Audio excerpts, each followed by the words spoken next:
প্রেমের গল্প বলে শুকনো পাতার সন্ধে বেলার গান।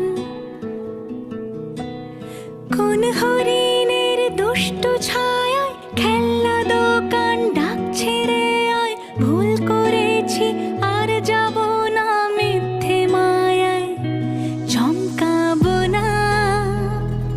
ভাল লাগে অন্ধকার হাত ডোবাই, এক নতুন গন্ধ তার পাচ্ছি তাই। আমি বাউন্ডুলে ঘুরি, যে আমাকে বাসবে ভালো তার আকাশেই উড়ি। আমি বৃষ্টি সে গুড়ি,